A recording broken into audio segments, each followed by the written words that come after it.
Good morning, everybody. It's about 9 a.m. I'm going to give it a couple more minutes before we get going. I see that we have quite a few people still getting let in from the waiting room. Just a minute or two, and then we'll officially get this kicked off.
Okay, good morning, and thank you everyone for joining the DuPage County Stormwater Management Spring 2021 Pollution Prevention Seminar.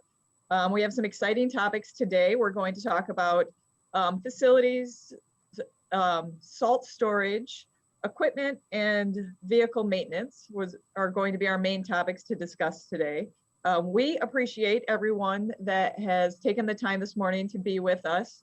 Obviously, as you all know, there are 1.5 PDHs available after this webinar, and tomorrow or later today, you'll get a link with the recording of today's webinar and also the presentation slides and the PDH certificates.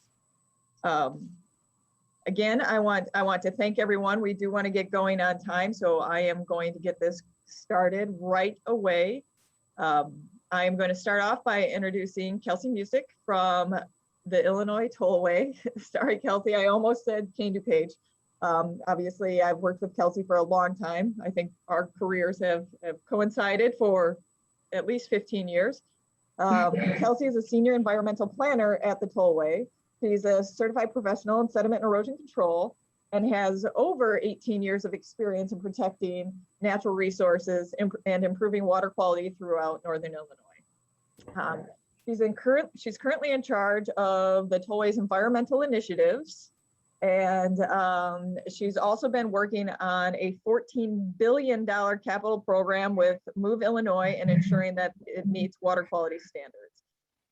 So Kelsey will also be introducing her colleague, Noel Rodriguez, who is part of the Tollway's maintenance program, and they are going to present to us facility salt storage handling from the Illinois Tollway.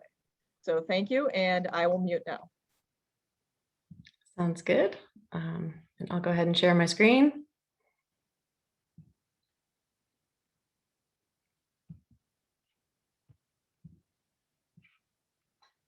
And hit play the presentation and let me know, thumbs up if you've got it.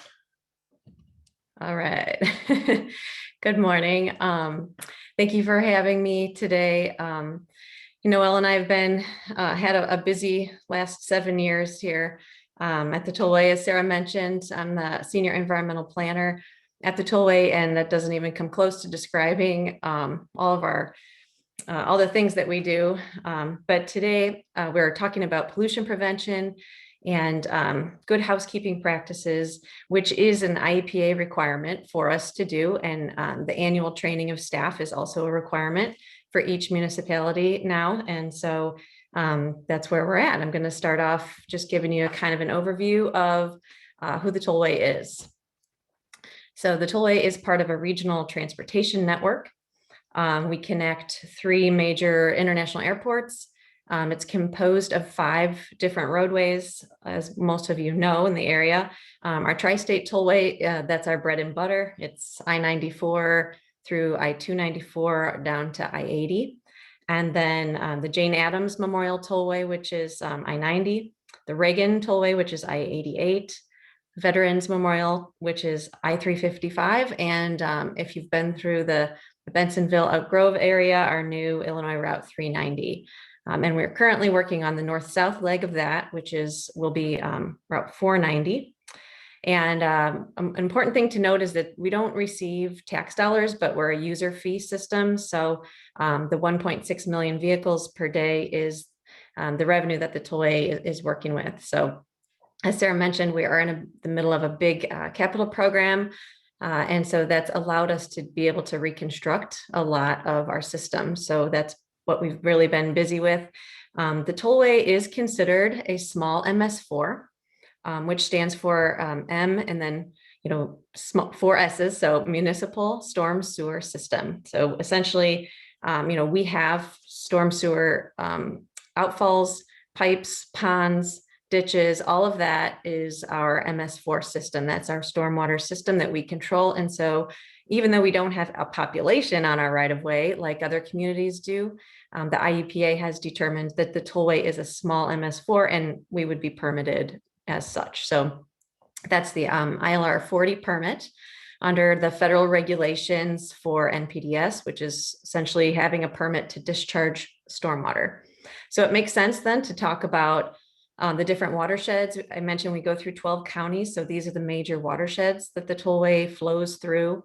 We have 71 total outfalls currently into the waterways off our rights of way. We try to keep our stormwater separate from local municipal water, but at sometimes they do interconnect. And so our requirement to inspect all of those stormwater outfalls takes a while. We do about 1 roadway a year. So there's 5 roadways. So every 5 years, we've completed a full inspection of our system. So I mentioned that we are MS4 permit holders, as of most of you that are probably seeking this training today. And that permit is issued every 5 years. It's been issued since, I think, 2003, every 5 years. So this is a year where it has expired. It's just expired February 28th, and they're in the process of reissuing a new permit. Every 5 years, when a new MS4 permit gets reissued, environmental people kind of get nervous on what they're going to propose. They usually propose a lot, and then they have public comment period, and then they kind of roll back those a little to make it more manageable for us. But we need to all have our stormwater programs ready by June 1st for the new permit. So the permit has always consisted of 6 minimum control measures. And that 6th one is the one we're talking about today. So that's our pollution prevention and good housekeeping. So one of the most important things to discuss when we're training each other, especially at roadway agencies, is what are our pollutants of concern. For the tollway, because of metals, heavy metals from tires, brakes, and engine wear. In addition, like hydrocarbons from exhaust or lubricating fluid would be a concern, or potential spills from truck spills or incidents. But chlorides and from our winter maintenance operations is our #1 pollutant of concern. The biggest issue with chlorides is, once it's in the waterways, you can't get it back out. And so really the best practice that we have is to reduce the amount of chlorides we discharge into the environment. And the IEPA expects us all to have a program and practices in place to be able to do that. So every best practice that we have on the tollway is designed to address those pollutants of concern. I mentioned, rock salt is sodium chloride. We also use liquids, calcium chloride and other types of liquids. Essentially, we need the rock salt to melt. We need it to become a brine in order to be active on the road and melt the snow and make the road safer. But again, once that dries up or runs off into the next rain event, those chloride ions mix into the water and into our roadside ditches and then out into the streams. And the level of salinity in waterways can be toxic to fish and other aquatic life. So something to note for the upcoming permit change. And I have to move my camera out of the way so I can read it to you. Part 4B's, the changes include that annual training to staff is a requirement, and also that pollutants from equipment, vehicle wash water must be treated in a sediment basin or an alternate control. So one of the things that the tollway was able to do in one of more recent reconstructions of our maintenance facilities was to add truck wash stations, which is this photo here. And I'm excited to, if you guys have questions on truck washing, that's a question for Noel. We can discuss it at the end, but the collection system below the pavement was really well thought out. The layout of our facilities to make this truck wash station easy for the plow trucks after the end of their shift to hit before they go home for the night was all very well thought out. And it's taken a few different reconstructions to get there. So that's something we're happy to talk about if you'd like more information. Another permit change includes storage of de-icing material. So essentially the permit is going to say that it must be stored in a permanent or temporary structure, or tarping must be used. And then what's new would be that if a current municipality does not have a permanent structure, new storage structures need to be constructed within the next 2 years of the effective date of the permit.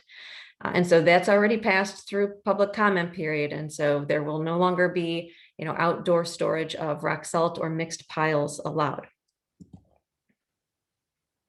Again, one of the most straightforward things that municipal operations are supposed to do to comply with that is, indoor storage or covered piles. You want to reduce the exposure to weather and elements that way. This is one of our barns that, we're loving our new salt barns, because when we get deliveries from trucks, they can back right in and pull out. We don't have to use the conveyor like we did on the domes. So the tollway has, since there's just 3 of us in the environmental unit, we have a general engineering consultant that helps us to perform our annual inspections and put together our annual report to IEPA. The 3 of us in the environmental unit, we review each one of those before it goes out. And Noel is our section manager now, but he also was at a few different garages before and has the experience of this. But after these facility inspections, they're identifying everything from, your fuel's not stored in a cabinet to, that the storm drain has a potential pollutant nearby. And so that list of to-do list can become pretty burdensome for them. They've got throughout the summer and the whole year to work on compliance with that. And the tollway was audited actually by IEPA in 2010, and then ironically again in 2020. That was really fun, working from home and getting audited by IEPA. That the biggest thing is showing all your documentation, which luckily we had things stored online, but sitting down in an office and going through paperwork is probably how it was done in 2010. So one of the things that came out of that audit was that it allowed the tollway to analyze each one of our maintenance garages and the way that the layouts of the yards were set up for all their landscape materials, tire debris, and where the storm drains were located, essentially looking at the distance from the opening of the salt barn to the closest storm drain. And we knew exactly which maintenance yard had the closest distance in that situation. And so we had a good 10 years to be able to analyze our yards and help with the layout to reduce potential for pollutants. So we knew we needed second tanks if we were going to have anything other than calcium chloride at our facilities. So they've been working on that as well. Our general engineering consultant actually uses an asset management system called Cartograph, which I know a lot of communities use now, because I just was out in the field with Elk Grove last week and they said they're using that too. So we've been using Cartograph, which is kind of an online GIS database. We've been using it for about 4 years now. And each layer, the left side got kind of cut off, but essentially each asset is a layer in here. So the points would be storm drains. We have line files that might represent a retaining wall, a noise wall, or guardrail. And all the ponds are outlined, and you can kind of click on each asset and get all the information, the as-builts, and where one connects to the other. And so at any moment, if we have a spill or an incident on the roadway, we can trace the storm drain to its outfall or to its source if we've identified an issue there. And then this slide kind of tells you that we can run reports and give, the state of the system, like, they give the state of the union address. This is essentially like a way for us to communicate to our administrators how the tollway system is functioning and, how many tasks there are to complete for the year. And also, how many things are in disrepair and need to go out to a contract to be completed. So this is also from our annual facility inspections. This would be an example of, our M6 maintenance garage in Marengo. There was, an antifreeze alarm that they were repairing where they store used oil. This was another example from M6, where we had a mixed pile of abrasives and salt mix that was stored outside. So we were able to visibly see the discharge there and get that in our report and kind of self-report on that. But I want to turn it over to Noel for a few of these slides so he can kind of give you his point of view and maybe what the capacity of the system is. Yeah, thank you, Kelsey. Hi, everybody. Good morning.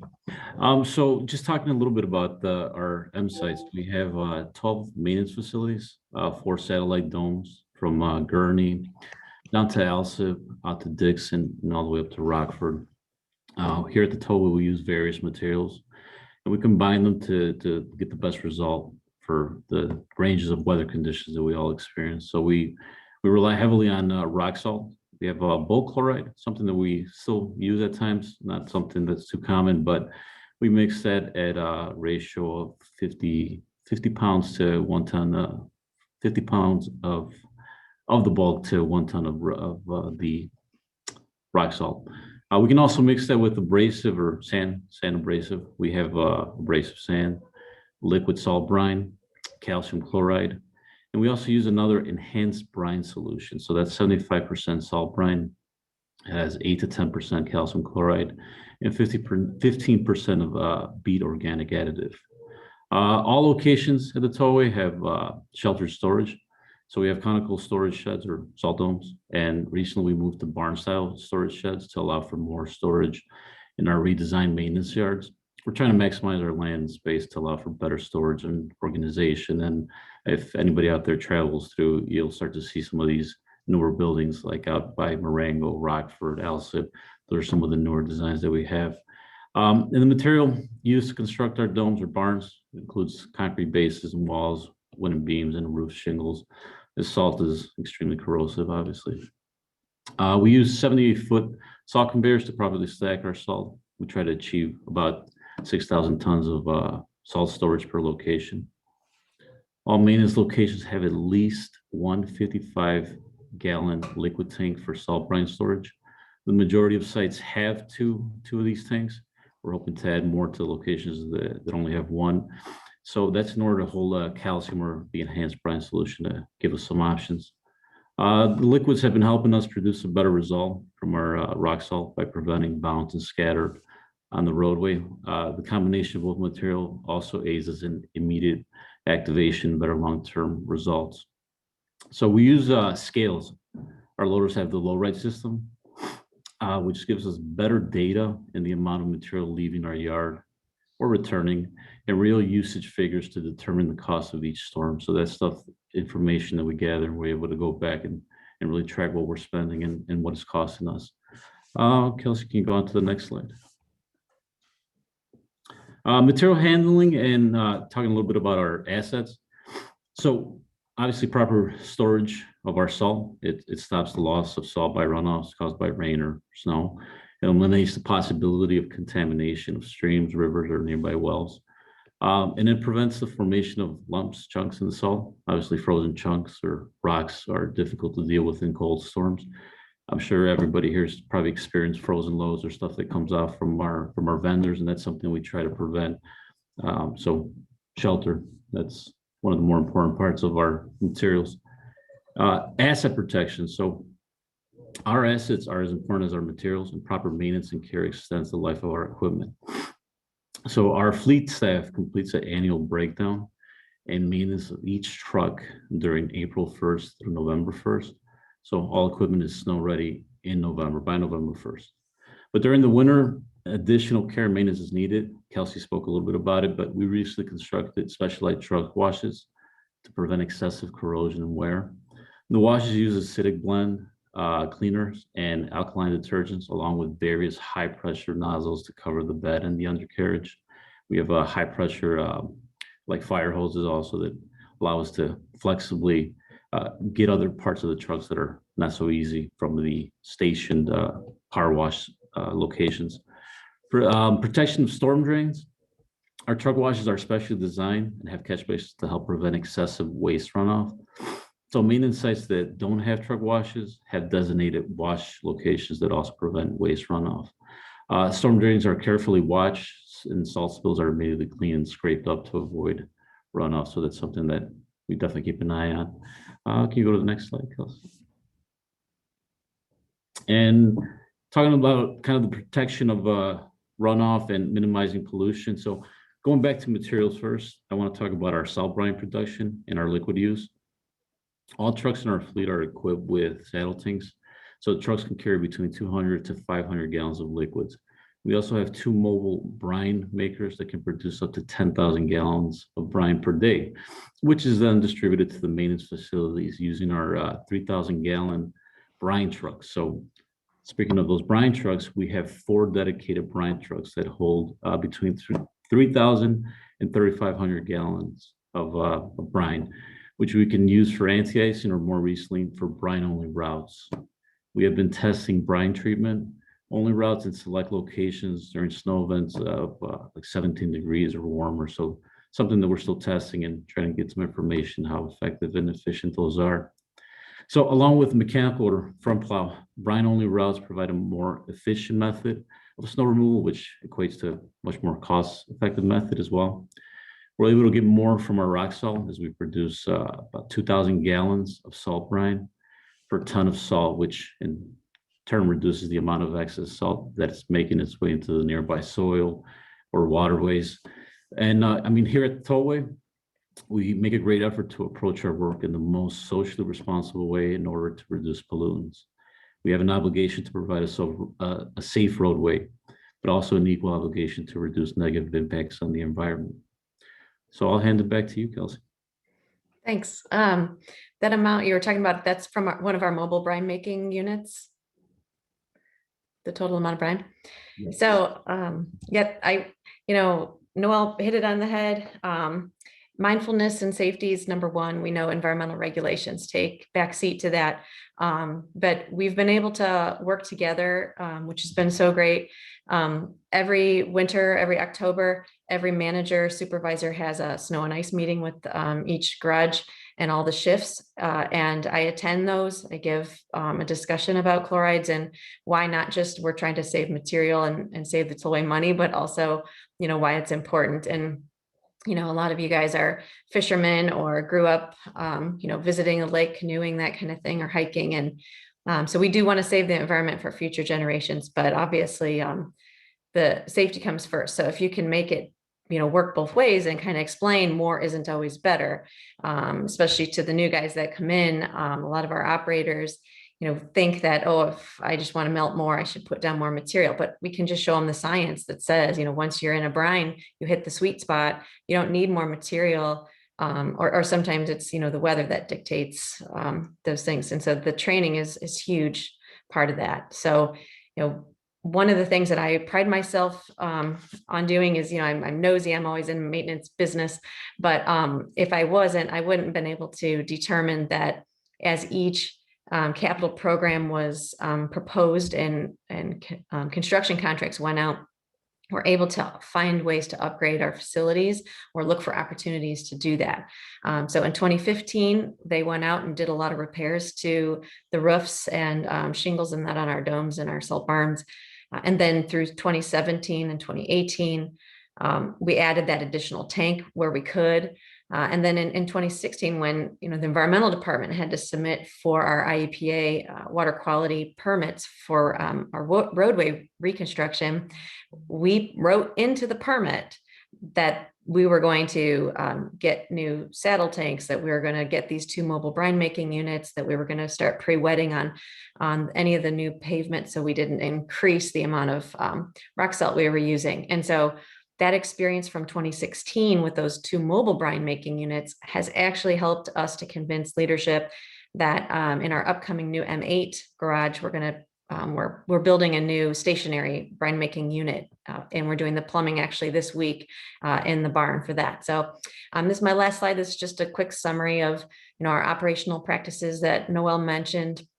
And we're happy to discuss those in further detail with individual communities if you guys have more questions or want to talk about it. And we'll stick around for questions too. So thank you. Thank you, everybody. Thank you, Kelsey and Noel. We do actually have a couple questions that are in the chat box, and so I'll read those off, and whomever out of the 2 of you think is best to answer it, you can take it from there. So I'll start with, how often does a tollway street sweep and clean out catch basins? Is there a regular schedule? There is. So street sweeping is done probably about 7 to 10 days out of the month per each location. So that's a continuous routine activity that gets performed. As far as catch basins, that does the majority, probably I'm going to say about 50 to 70% of them of our catch basins do get cleaned. Those are in a cycle, and we start sometime now in early spring and try to capture that throughout the year. We have our special vac trucks, or at the moment trailers, so that's what we've been utilizing for that.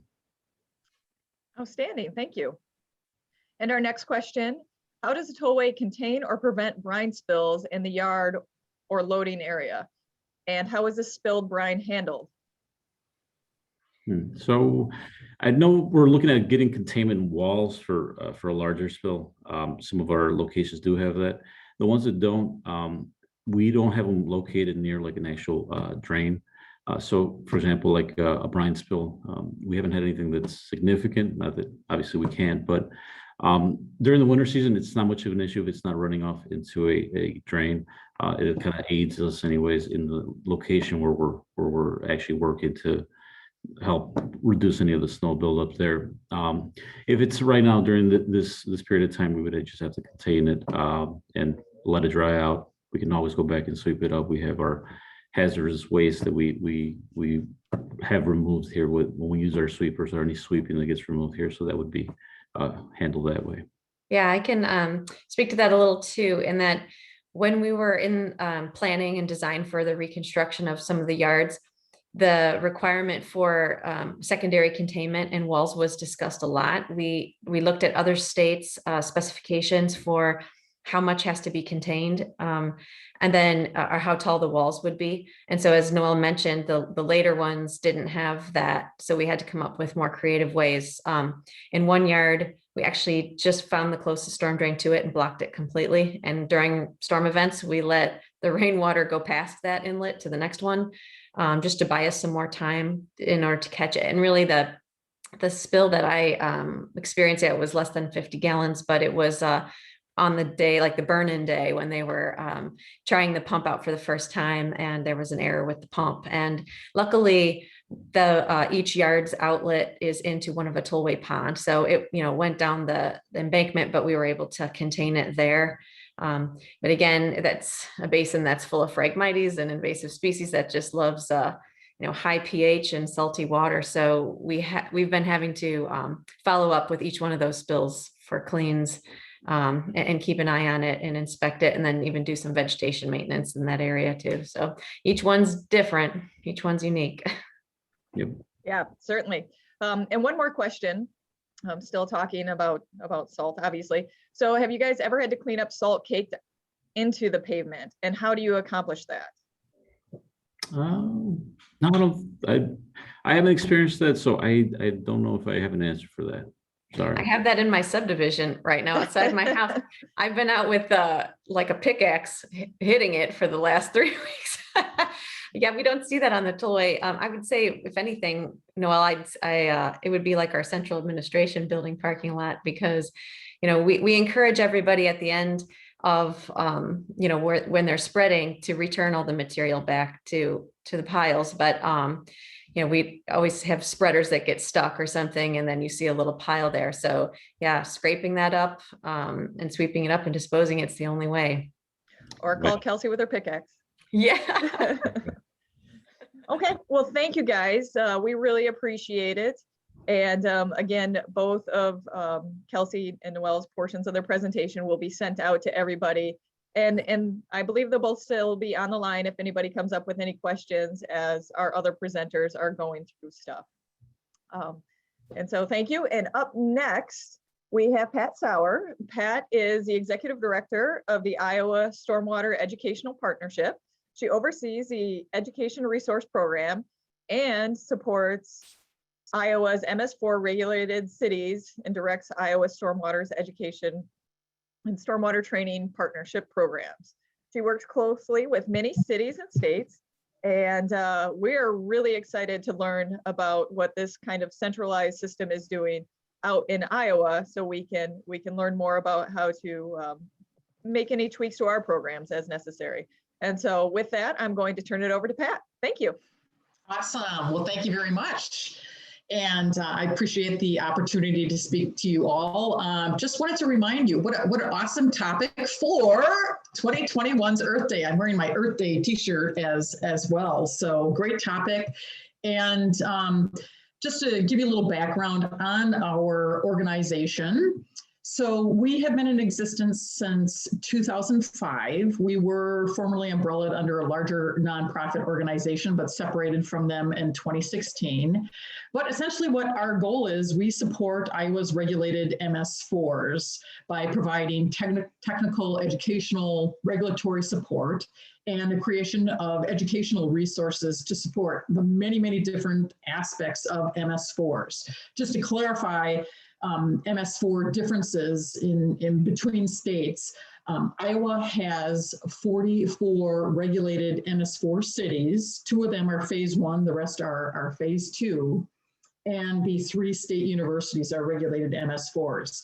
The Iowa Department of Transportation is not a regulated MS4 in the state. There are no regulated counties as well. We are in a different EPA region that might have something to do with it. I note that there are differences. Another difference is that there are a handful of states, Iowa is one of them, that has issued individual permits for each MS4 city. So that difference, that is different amongst MS4, well, I should say states. So that is somewhat unique. They still need to follow the 6 minimum control measures, but there's some slight differences between them on implementation of certain specific aspects.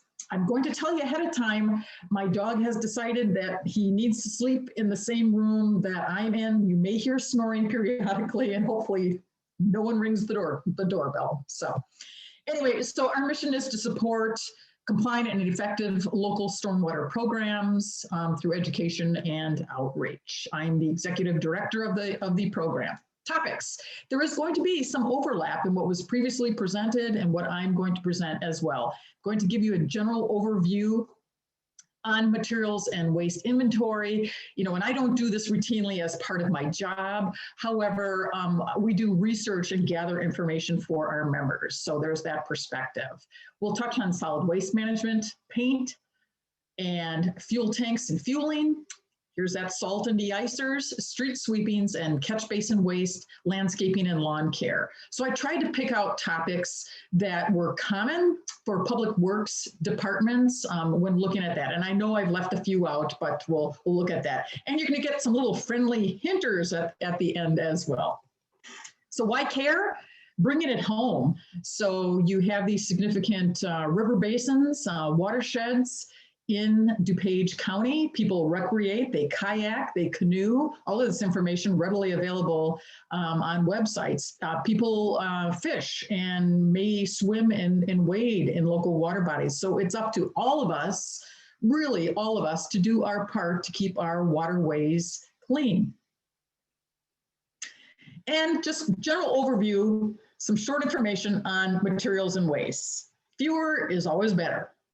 If you don't use it, get rid of it properly. I, for a short while, was assisting an MS4 city with implementation of their program early on, and I went and looked at, was doing an annual inspection of one of their facilities, and here behind one of the parks department building were all of these empty containers.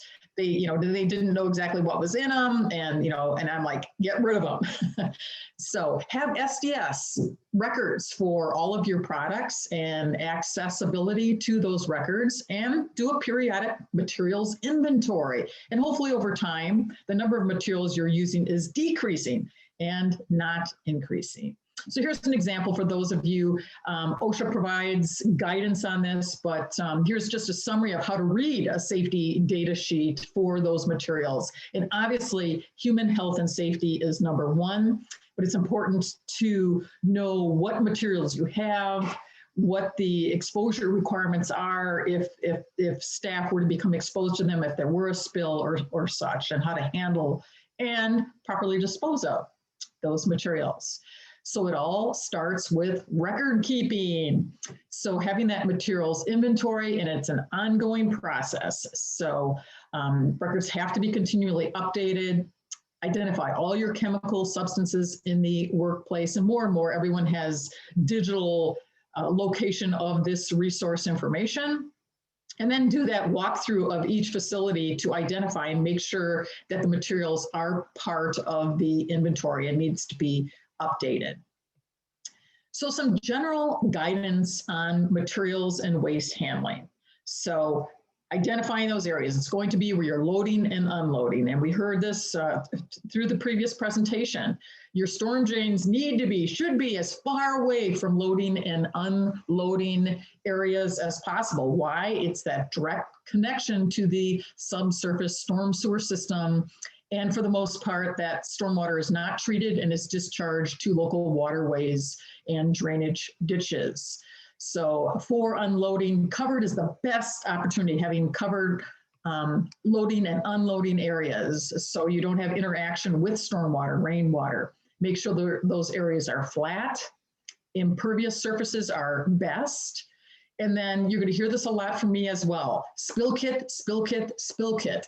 Having spill kits available in your loading and unloading areas, and that staff know where they are, and that they be periodically inspected and materials replaced when they are used.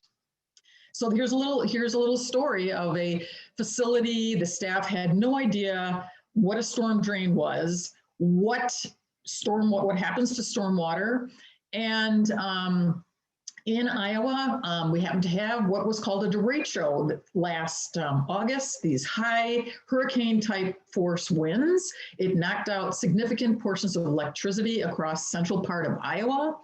And there happened to be this, in this case, I know it's not relevant to public works, but it was a grocery store, their coolers were down, and they had to get rid of waste milk.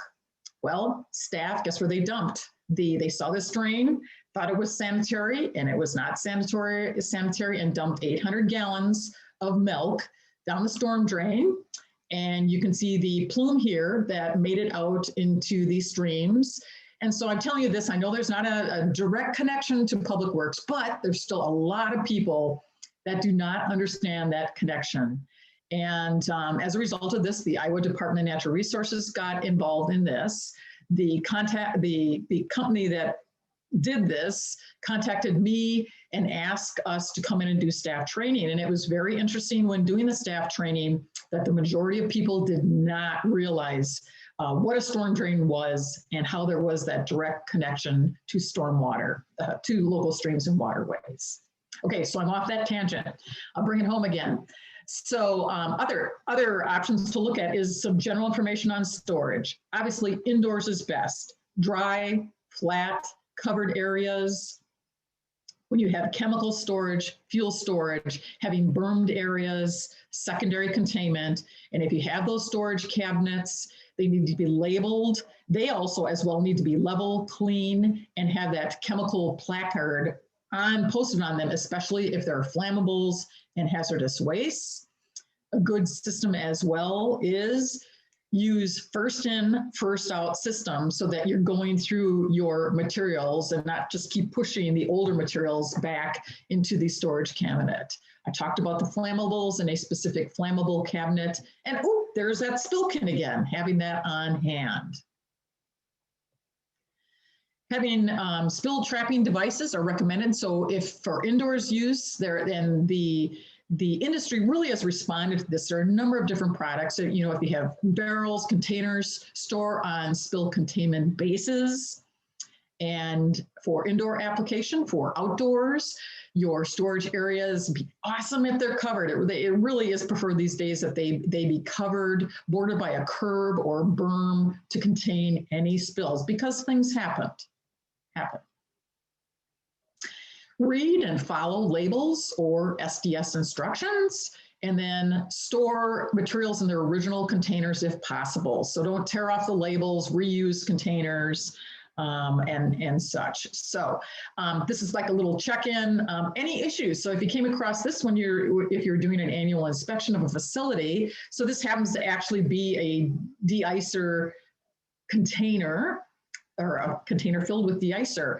Any issues with this? I know that you don't have the ability to unmute, so I'll answer for you. Yes, there are issues. So number one, this should be stored in an area that is covered or indoors. Number two, there is no secondary containment whatsoever. And I'm sure that there are other options, concerns here, but this is the big one that these are the two big ones that jump out at me.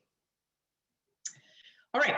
Now, getting into some street sweeping disposal. Obviously, thinking about this, you want to be away from any storm drains, lakes, rivers, drainage ditches, and ponds. And I happen to go out and do an inspection of a public works area where they put their street sweepings right along the bank, right near a river.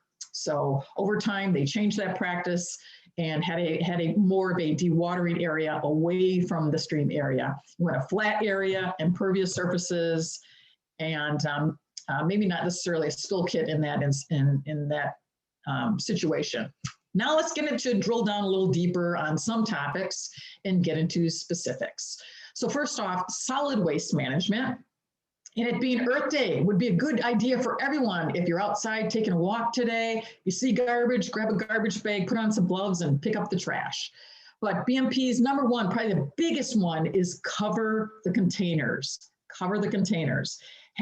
Store them in flat areas away from storm drains. And the majority of these containers have a plug in the bottom. I know sometimes those plugs are intentionally removed, but we don't want all of that drainage material discharging. So cover flat areas, make sure that the plugs are intact. So which situation is correct here? So I know that you can't answer, so I'm going to answer for you.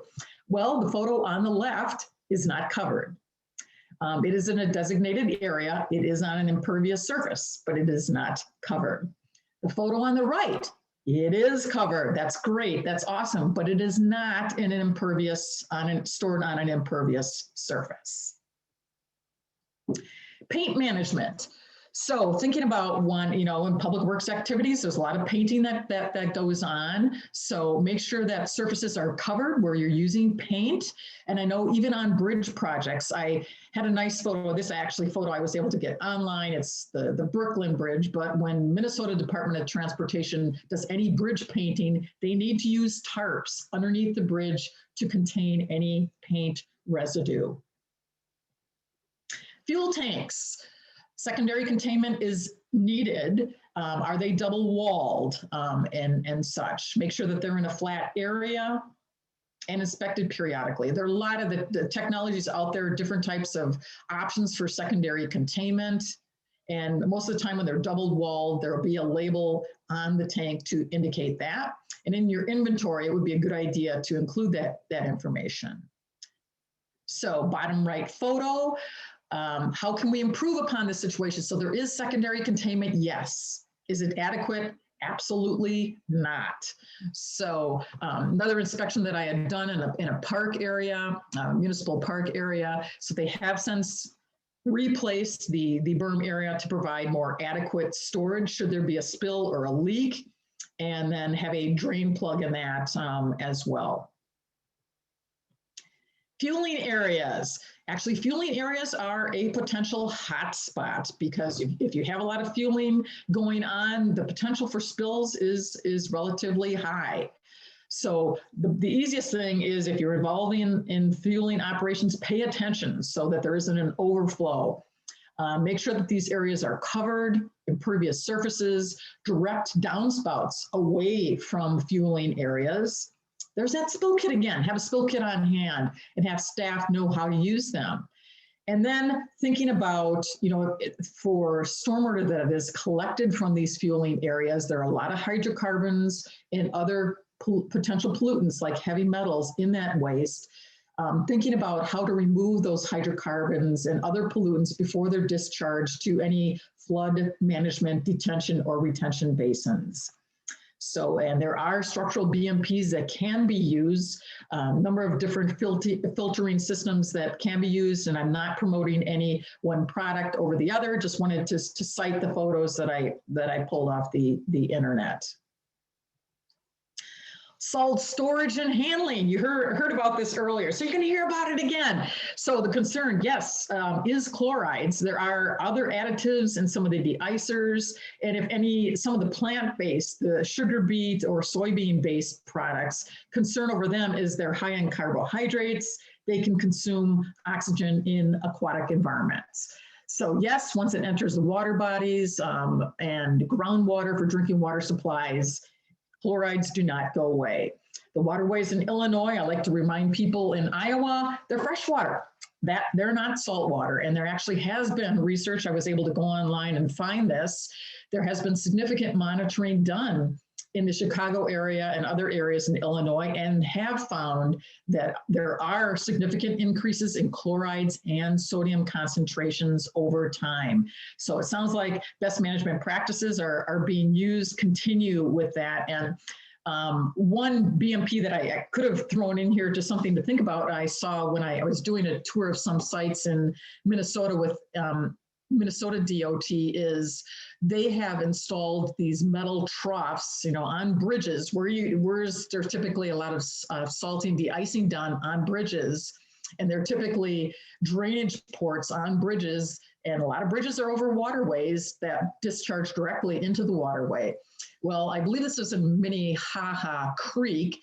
They installed a metal trough that collects the water from those outlets on the bridge and redirects it, instead of directly into the water body. It doesn't drain into the water body. They constructed some wetlands, linear wetlands along the side of the water body. So something to think about. So BMPs store all salt in covered facilities on impervious surfaces, load and unload only in covered facilities, and then once it's spilled, clean up as soon as possible.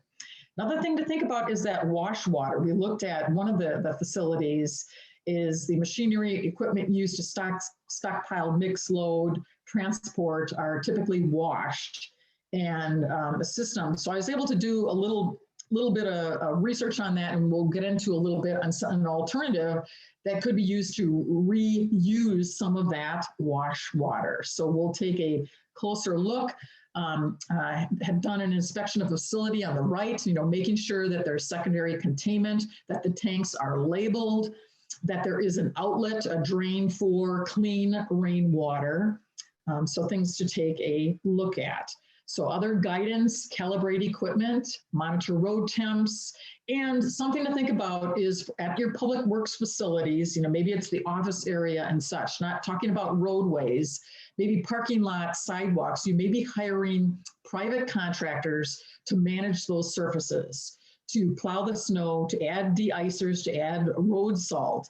And I'm seeing at some places in Iowa an absolute overuse of salt, as you can see here, I think to the point of being a human safety issue. I was sliding and slipping on this surface. So I think we'd have a lot of education of contractors that needs to be done to only use what is needed at the end of the season to come back and sweep up any excess. Like this time of year, hopefully we're not going to have any more snow or ice, cleaning up any excess, or street sweeping up on any excess as well.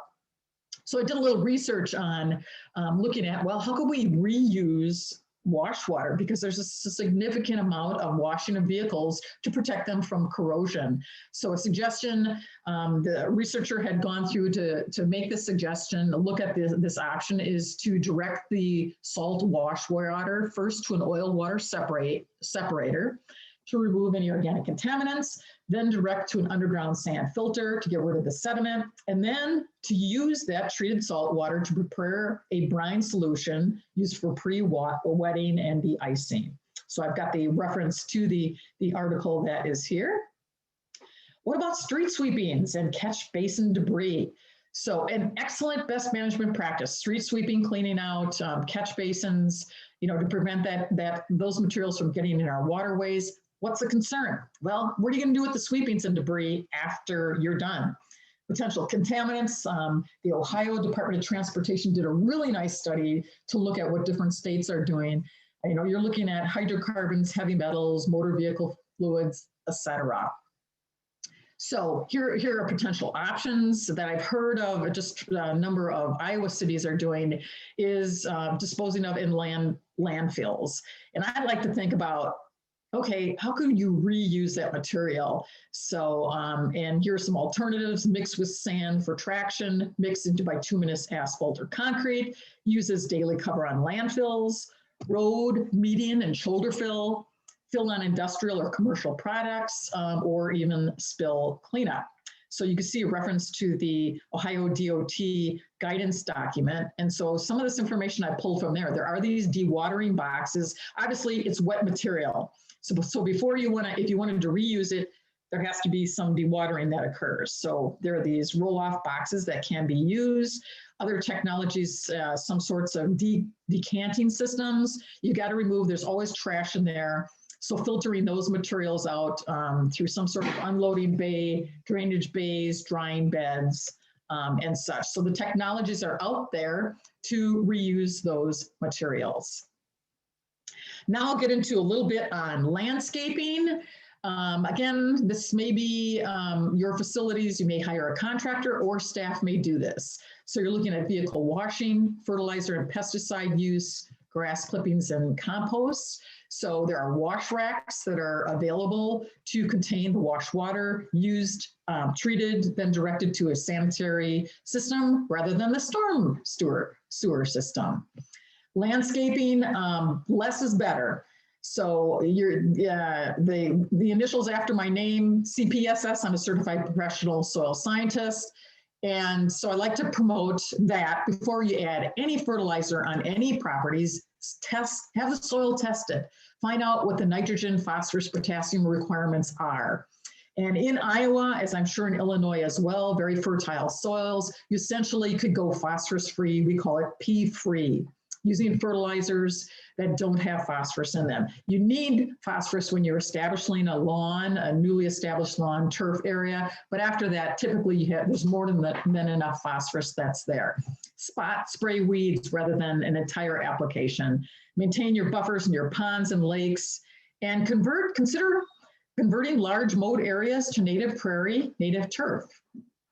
So here's an example of soil testing before fertilizing. I looked, University of Illinois Extension has a number of different soil testing labs and the procedures that can be used there. Very inexpensive test. So a little bit more guidance on phosphorus and fertilizers for those of you that are not aware. And I know I'm going off a little bit on a tangent on landscaping, but I wanted to just kind of share a little information that maybe you've not heard as frequently. On a fertilizer bag, 3 numbers. The first one's nitrogen, the middle one is phosphorus, the third one is potassium. Go for P-free, go for 0 phosphorus.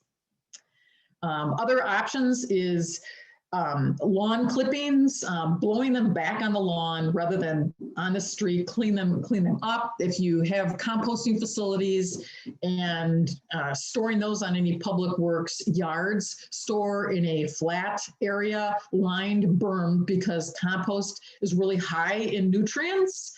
And so something to be aware of, high in nitrogen and phosphorus. So consider if you have compost available. In Iowa, we promote the use of compost for soil quality improvement, soil quality restoration. So a number of communities have cost share programs where they recommend homeowners can have cost share funds. We aerate our lawns to aerate as deep as possible, top dress with compost, reseed over the top of that. What you're doing is improving soil health. You have organic matter, and the organic matter in the soil acts like a sponge to provide more water and readily available nutrients to the plants. It's a more sustainable lawn. So here's an example. After they've aerated, top dressed with compost, you can see the before and after photo in a lawn situation. So something to think about on your public works facilities. All of this, why, and I'm talking about the phosphorus part of it, the nutrient part of it, is our waterways, any excess nutrients. That's why I recommend sweeping up any fertilizer on impervious surfaces, roadways and driveways and sidewalks, because if that gets washed into the system, we already have nutrient-rich water bodies in Illinois and Iowa. You add any excess to it, and then, there are people that live around these ponds or lakes are wondering later on in the summer, why are these stinky mats of algae? That's caused by excess nutrients. It depletes the oxygen, and it really impacts any fish or other aquatic life. And I just say, why mow large areas? Convert the turf. Thinking about converting those areas to native prairie. And a nice story near the borderline of Illinois and Iowa, Bridgestone, Baghdad, and they've since been bought out. But about 10 years ago, they converted large areas of their mowed turf campus, corporate campus, to native prairie. And they were saving about $20,000 a year anticipated in mowing costs and fertilizer and pesticide application. Now, it's not one of those things that doesn't need maintenance, still needs maintenance. Only the maintenance is quite a bit different. If you wanted some suggestions on this, go to iowastormwater.org. So where we are on time. Okay, in closing, I wanted to leave you with a couple of quotes. So I like to fire up people after all this too. If you're determined enough and willing to pay the price, you can get it done. So thinking about this and applying it to stormwater. And then that's from Mike Ditka, Michael Jordan. Obstacles don't have to stop you. If you run into a wall, don't turn around and give up. Figure out how to climb it, go through it, or work around it. And then finally, leaving you with this, you as a homeowner, today's Earth Day, we can all do our part. Have your soil tested on your lawn before it's fertilized. Go phosphorus-free or P-free. Have a little side story, but probably don't have enough time for that. It has to do with a urologist, and when I started talking about P-free, but I won't get into it. Install a rain garden, convert turf to a native plant pollinator garden, aerate your lawn, top dress with compost, use fewer chemicals in your yard, reduce, reuse, recycle. And with that, that is what I have for you today. Thank you, Pat. That was a lot of great, fantastic information. And some of it was duplicative, but also necessary, I think, to really hammer those points home. So we appreciate that. We do have a couple questions in the chat box, and I'll start at the top and go through them. Starting with, if a facility is going through stored chemicals and getting rid of the unlabeled / unused bottles, can these just be thrown out in the trash? Really good question. And what I always say is, the question is, are they empty? Are they full? And what I always recommend is that you contact your local solid waste agency, and they will tell you. Some things, yes, can just be disposed of in the garbage, but your best guidance will be from your solid waste facility, your local solid waste facility. They may want you to come and dispose of them at their facility, or in some cases, you can put them directly in the trash. Good question. Outstanding, thank you. And our next question, is staff training required or recommended for the general use of spill kits, or the use of general spill kits, sorry? I don't believe it's required, but I like to recommend it if you're having annual stormwater pollution prevention training, include the spill kit part of it. And I like with a city I've done training with or for, as part of the training, I'm like, all right, I do this training once a year. Let's look at those spill kits, pop the lid off. Has everything been replaced? So I just think it should be together, part of the annual training. Okay, thank you. And then our final question, how often are MS4 audits performed in municipalities in Iowa? And what are the common permit issues noted? Ooh, good question. Okay, so there are two levels of inspections. So we're in EPA Region 7, and EPA was probably about 5 years ago. Their priorities tend to change, but they started on the eastern part of the state, and they were moving westward. So they were inspecting the MS4s, and we're doing very thorough audits. At one point in time, I think it was when EPA just started doing this, they hired a consultant to help them because their staff didn't have the experience. It seems as though they kind of stopped just before central Iowa on their audits. Although I do think the city of Des Moines and Cedar Rapids have been inspected. So they're EPA audits. I haven't heard of any. Normally I'll hear from the MS4s. I haven't heard any within the last couple of years, unless there's been a significant issue of some sort within a community. The Iowa DNR does audits of MS4 on a scheduled basis through their different field offices. I think they're done on a rotational basis every 3 years. It seems like those are done. So that's what I'm aware of at this time. Okay, outstanding, thank you. And that concludes our questions and Pat's presentation. Pat, are you going to be around in case any other questions come up sometime during the conclusion? Yes, I'll stay tuned if there are any additional questions. Sure. Okay, great. And your dog did very well. Yeah, he did. And so for our final presentation, we have Dan Bounds, who is the Infrastructure Department Manager with Baxter and Woodman. He's led and developed the implementation of numerous stormwater environmental programs throughout the state of Illinois. He has a Bachelor's of Science in Civil Engineering from the University of Illinois, and Dan's presentation today is going to focus on the topics of vehicle and equipment maintenance within our area of Illinois. So without further ado, Dan. Thank you, Sarah. So like Noel said a few minutes ago, keeping a municipality running takes well-maintained equipment. Just think about all of the vehicles and specialized equipment that you have in your operation, your cars, trucks, heavier trucks, police interceptors, plow trucks, vectors, even heavier pieces of equipment. They've either got a range of duties or they're specialized for specific tasks. I'm always impressed with the pride municipality staff taking their equipment, keeping it looking good, keeping it running good. And your community has a significant financial investment in this equipment.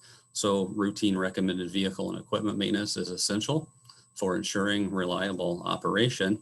If that maintenance activities are not performed using best management practices and the waste material from your activities and your maintenance operations are not handled properly, they can negatively impact the environment. They can get out through storm drains, start to affect water quality, and many wastes can be generated from all of the vehicle and equipment operations that you're performing. Just talk about motor oils and transmission fluid first. If those get out through storm drains and into the local water environment, they're going to have a toxicity. They're going to start having a quick negative effect on fish, plants, and animals in the environment. They're going to produce a surface sheen and offensive conditions within that local waterway.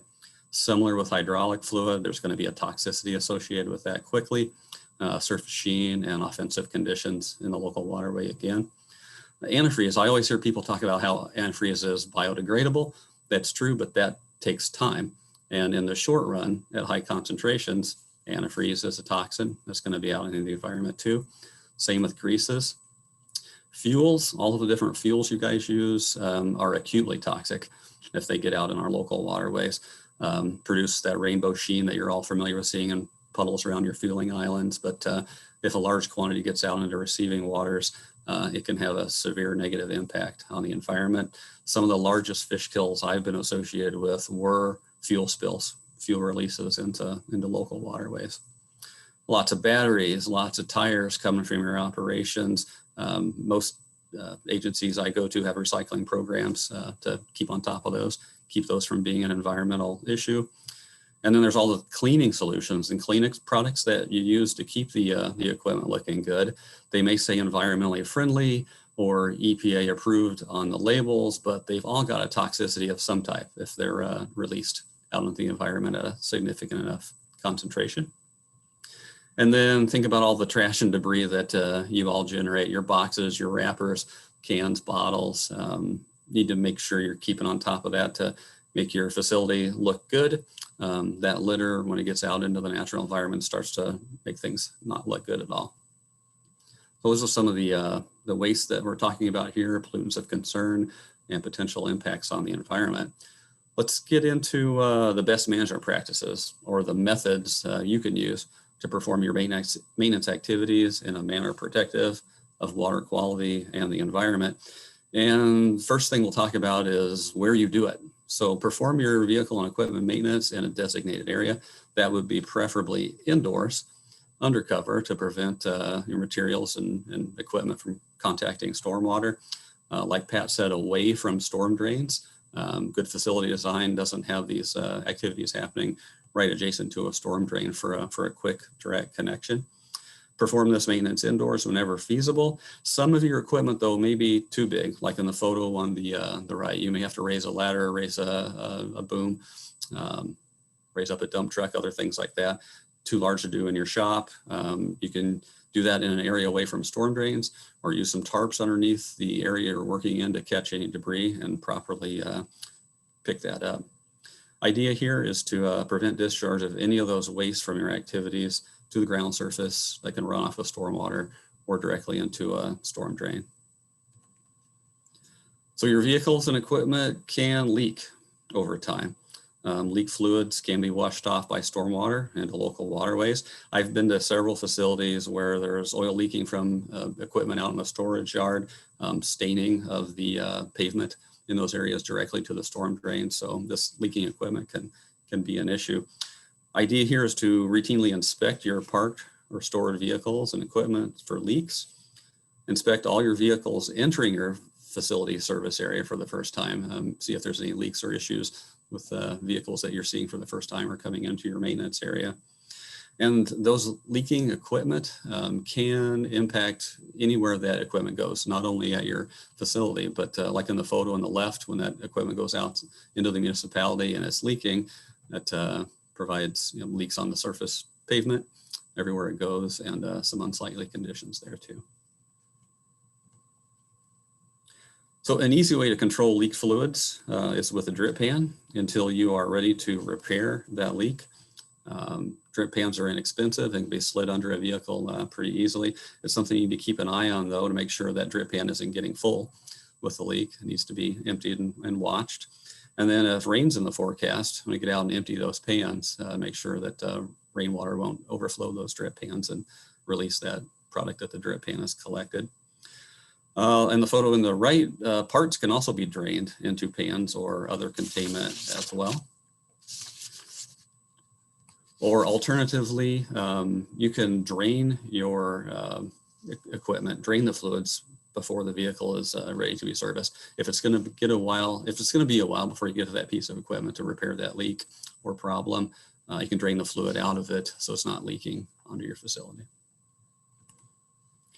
So I don't know how many oil filters you produce in your operation, but I've been to a few facilities that generate a lot of oil filters on a monthly basis, and there are BMPs out there for that. There can be quite a bit of oil left in an oil filter after an oil change, and if those are just getting thrown in the trash or into a dumpster, that's going to leak out, get onto your facility pad. So if you generate a large number of these, rather than just throwing them in the trash or straight into the recycling bin, there are crushers and drain equipment out there where you can crush these, allow them to drain into a bucket or another type of containment to pour into your waste oil bin. So one way to reduce pollutant discharge from vehicles and equipment is to prevent the excessive buildup of oils and grease. Perform cleaning, degreasing in a wash bay, or like Pat was describing, an area connected to sanitary. A lot of facilities I go to have triple basins connected to sanitary for doing heavy cleaning, degreasing, and properly handling that wash water. Use less toxic solvents whenever feasible, and don't allow that polluted equipment wash water to enter a storm drain. Make sure that's going to sanitary.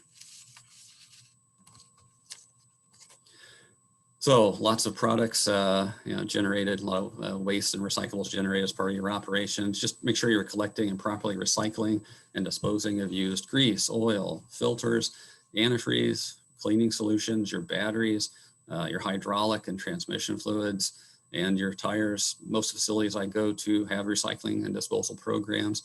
Make sure your staff are trained on the program and procedures for recycling those products. Monitor the levels in your tanks and the amounts that you're generating, your container levels. You may need to increase the frequency of pickup or recycling if you're filling up too quickly. And then have designated areas for these containers with labels so that staff know where to take those recyclables and products and how to dispose of those properly. So no matter how careful we try to be, accidents do happen, right? Spills do occur. Equipment and storage tanks can develop leaks. Our BMPs must be implemented to prevent spills and leaks of the material from entering stormwater drainage and polluting our local waterways. I'll go over a few BMPs to prevent and properly respond to and address spills and leaks now. So never pour your material down a storm drain or make it go quickly into the storm drain.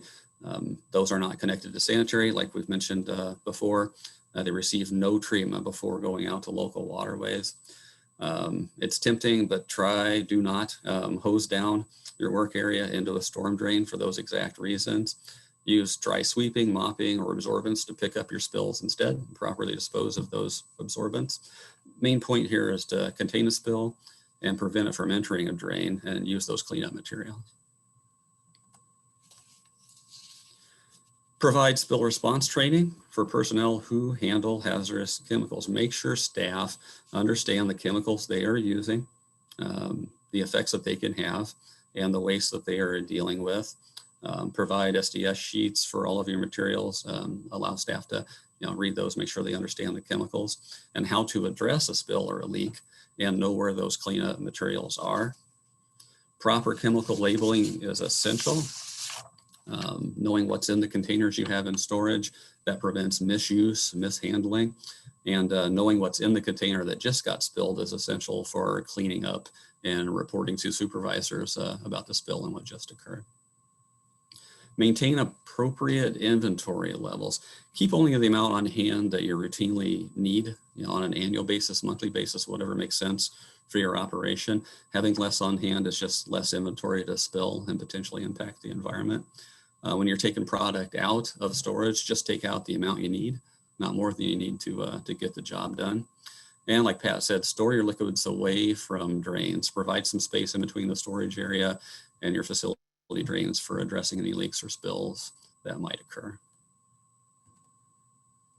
So secondary containment's been touched on a little bit, but this is really good BMP for hazardous liquid products and waste. Secondary containment catches any leaks, spills above the container storage above. There's various sizes and types available, commercially available. You can make your own homemade secondary containment for small tanks, small containers. I've seen that done often. Key with secondary containment is to have it part of your routine maintenance program and check and empty those containment vessels routinely. This is often forgotten. You need to make it a part of your routine inspection checklist. If it's outdoors, it'll fill up with rainwater typically. And so that empty, clear rainwater or that clear water needs to be emptied to preserve that containment volume for the next leak or spill. Pat hit spill kits hard, and I'm going to too. It's very important. Have a spill kit near your vehicle maintenance area. These are also commercially available. Someone decided yellow was the color for spill kits because that's all I see on the market these days. So homemade ones though I've seen as well. As long as you know what the materials you need for the type of chemicals waste that you're handling and dealing with, you can create your own spill materials and put it in any kind of container that you would like. There's a variety of cleanup materials for different purposes on the market, different materials for fuels, oils, dry spills, other products. Near is the key word on this slide. I've seen spill kits kept way far away from the maintenance activity area or the chemical storage area, and sometimes staff just didn't know where they were to be able to use them properly. One facility I went to had them locked inside a different facility than the maintenance facility because people kept stealing the materials out of the spill kit. That's a tough one. I'm not sure how to, recommend something for that, but having it locked in a different building that people didn't have access to wasn't going to be good for responding to a spill quickly. Like Pat said, replenish the spill kit materials after use. I got an explanation point after that because nobody wants to be the person that pops the lid on the spill kit because they just spilled something and it's empty. So please talk to whoever orders those supplies for your spill kit. Tell them that you just used it and those materials need to be replenished. So we want to keep our service areas clean to prevent pollutant buildup and making sure it doesn't get so bad that it starts getting tracked out. I wish my floor looked like the one on the left in my garage. That's a brand new facility. You want to establish a regular sweeping and cleaning schedule for your facility. I know a few facilities that have an annual cleanup day where they kind of make a party out of it. They pull everything out away from the walls, sweep it up. They got the grill going out back for burgers, brats, things like that, and make it an annual event. Or potentially prior to the rainy season, getting everything away from the walls, swept behind and cleaned up. Some municipalities do this ahead of their public open houses and things like that. In between those major cleanups, spot clean as needed, use your training, use your materials, clean up small messes before they compound into bigger issues, and prevent accumulated material from coming into contact with stormwater and entering storm drains. If the maintenance floor or maintenance area becomes really soiled, I have seen vehicles start to track this material back out of the garage, out of the facility maintenance area, and into the parking lot and the environment, kind of like on the photos on the right are showing. So how things look in the area around your maintenance area and what's in the drain inlets can say something about the whole service operation. So as part of your routine maintenance of your facility, make sure you're sweeping up the area around your vehicle and equipment maintenance area, and what's in the storm drains around those areas. Keep those cleaned out. Every Illinois EPA audit I have been associated with includes a tour of the public works yard and the vehicle and equipment maintenance area, and they're looking for debris in the inlets, what kind of material might be running into storm drain inlets, is there any accumulated material around them or staining of the pavement leading to those. So take a look at your the area around your maintenance area routinely, like an inspector would, and see what the impression is. Could help you to determine if material is being lost from your service area and getting to storm drains. So take a look at those every now and then. And there are catch basin inserts which are available to catch and filter certain pollutants within the inlets. I've seen some facilities have these. They can do a good job, but they must be maintained pretty frequently because they're pretty small in the amount of things they can catch and pollutants that they can filter. So Pat mentioned dumpsters too, but this is something I've seen Illinois EPA really focus on in every MS4 audit I've been a part of. We want to keep our trash container areas free of debris, implement good housekeeping practices, sweeping, cleanup in these areas. Resist the urge to just keep piling it on. Once the dumpster is filled, find another trash dumpster or area you can put it on once it's full. These areas are always part of inspections and audits. Keep the area picked up around the trash cans, dumpsters regularly. Sweep up your dirt and debris. Make this part of your routine facility sweeping. And the lids are always an issue and showing up on the environmental letters I see back from audits. IEPA is always looking for this. The lids do two things for us. They keep rainwater out when the lid is closed, and they also keep the material in the dumpster and not blowing out and getting around our facility. For the larger roll-off boxes and things you might need for construction or other activities at your facility, these also need to be covered too, like in the photo on the bottom with tarps. That can be a pain to take the tarp on and off when loading and unloading, but that is the BMP requirement and an expectation of Illinois EPA at this time. And the drain holes, take a look at those. Take a look at the pavement around your dumpsters and your waste handling area. See, is anything leaking out of the dumpsters? Staining the pavement, getting onto the pavement that you can do something about. If there's any waste that's draining out from what you're putting into the dumpster from your operation. At some facilities, others, dumping into your dumpsters can be an issue. Something to think about with your facility security. I've been to many municipal yards where that are open to the public and people are bringing things in and dumping into the dumpsters, which wasn't part of your operation, but it's causing a discharge problem from the waste handling area. All right, lastly, in summary, consider local water quality when you're performing your vehicle and equipment maintenance activities. Take care when you're using maintenance chemicals and handling waste materials. Know the proper way to safely dispose and recycle of those. Know where your spill kit is. Know what the materials you need are from that spill kit and be able to quickly address spills when they happen. If it's a small spill, you've cleaned up pretty easily and know you handled it well, that's a great job. If it's a larger spill that got away from you a little bit, may have entered a storm drain, that's a situation where you need to notify your supervisor of that drain entry and what material and how much of it just got released.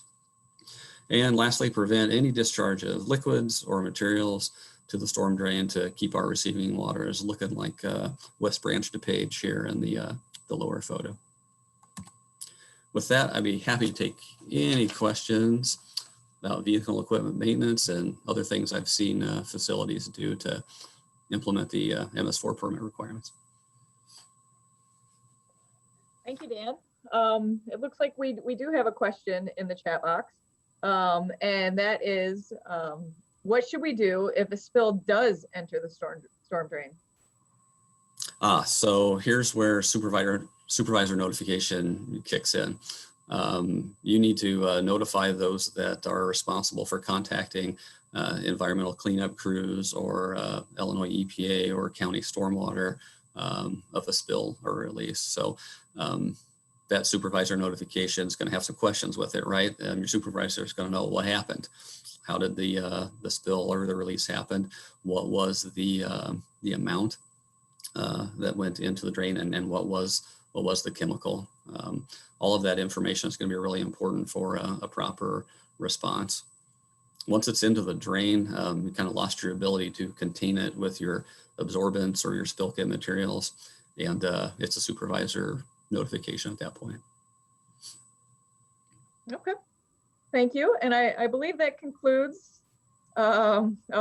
Kelsey threw in a comment in there, so I'll just make a note of it. That if it is over 40 gallons, you should call IEMA and fill out the report form through IEMA, and then all of the regulatory agencies will get a LEPC report from IEMA for response on that. And so thank you, Kelsey, for chiming in on that. That's good information as well that we need to share. Yep, absolutely. So what I'm normally telling staff at municipal facilities is just notify your supervisor. Usually that person doesn't have the responsibility for notifying environmental agencies, and that's a good thing to have a straight line, proper line of reporting. I've seen situations where staff called one agency that should have been called and started getting different communication going about the same issues that the management at the facility is properly reporting on. So if you don't have that responsibility for environmental agency notification, you got the easy job. Just notify your supervisor. If you are the supervisor at your facility, congratulations. You are the person that should be trained and knowledgeable on respond or notifying the different environmental agencies that need to be notified in your area. Thank you. Well, and thank you everybody for participating or attending today's pollution prevention seminar. We do have another one next week, next Thursday, same time, 9 to 10:30. And if you haven't signed up yet, when you get the email from Mary later today or tomorrow with the slides and the PDH certificate, then there'll also be a link for that webinar. So please do sign up if you have not signed up at that point. There will also be PDHs available after that webinar. And again, that concludes today's presentation. We really appreciate everybody who has participated in this. This program has really developed a lot over the past few years, and we're proud to keep it going and keeping our standards high for DuPage County and its municipalities for pollution prevention. And so thank you, and everybody have a great day.